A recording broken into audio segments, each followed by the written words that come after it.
আহ্বান, এই মানুষে বাজারে গেলে ওই 17 বছরের ঘটনাই মনে পড়ে। এখন আলুর দাম 60 টাকা। আলুর দাম যদি এই মুহূর্তে 60 টাকা হয়, তাহলে শেখ হাসিনার সময় থেকে ভালোই লোক হই। এবং তরকারি যেগুলি কিনতে গেলে চাউলের দাম বাইরে গেছে, চাউলের মৌসুম, এখন চাউলের দাম বাইরে গেছে।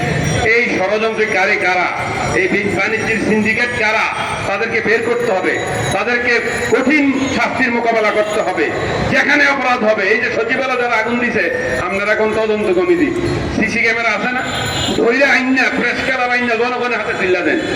যেভাবে তারা মারছে আমাদেরকে, এভাবে আজকে তাদেরকে এই প্রেস ক্লাবের সামনে রেখে মাথার থেকে পা পর্যন্ত জুতা পিটা কইরা তাদেরকে অঙ্গহানি কইরা জাতির সামনে পেশ করতে হবে।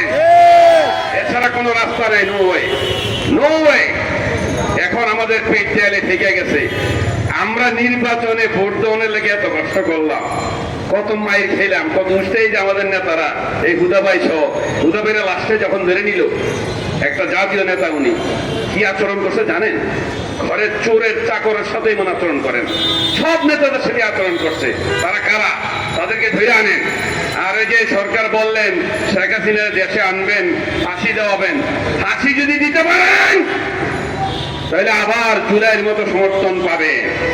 আর যদি হাক ডাক দেন, এই হাক ডাক জনগণ চায় না। জনগণ চায় শেখ হাসিনার ফাঁসি, শেখ হাসিনার ফাঁসি, শেখ হাসিনার ফাঁসি। এজন্য আরো ষড়যন্ত্র হবে, বহু কিসিমের ষড়যন্ত্র হবে সরকারের ভিতরে বাহিরে। খালি ডক্টর ইউনূস সাহেব দেখলে তো হবে না, উনি একজন ফেরেশতা মার গেল, তো ওনার টাইম বাইরে শয়তানুর রজিম বৈশা রয়েছে, এগুলি তো দেখতে হবে। এই শয়তানুর রজিমের দ্বারা মালাইকা ডক্টর ইউনূস তো ঠিক থাকতে পারছেন না। উনি কোন সন্ধ্যায় নির্বাচন, ওনার সাঙ্গ কয় রাত্রে নির্বাচন। উনি কোন 25-এ নির্বাচন, ওনার পেতাত্তা কয়, ওনার সহকর্মী কয় 26-এ নির্বাচন। এইগুলি কি আপনারা মানেন? মানতে দিবেন? বাস্তবায়ন হতে দিবেন? এই ষড়যন্ত্রের জন্য এত রক্ত দেওয়া হয় নাই। কি বলে বৈশা বৈশা হাসিনার লোকেরা যেভাবে সুতা কাটার চেষ্টা করতেছে, ঠিক এভাবে বিএনপির ভিতরে ঢুকে ঢুকা এভাবে ইঁদুরের মতো রাস্তা কাটবে, এই সুযোগ কি দেওয়া যায়?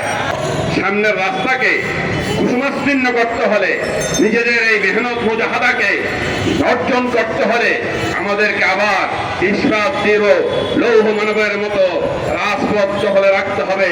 তাহলে আমরা অভিষ্ট লক্ষ্যে পৌঁছতে পারবো। যতদিন পর্যন্ত আমাদের যে কাঙ্ক্ষিত লক্ষ্য সুস্থ, ফ্রি এন্ড ফেয়ার একটা নির্বাচন, জনগণ যাতে সিল মারতে পারে ভোটের মধ্যে, এই নির্বাচন পর্যন্ত রাজপথ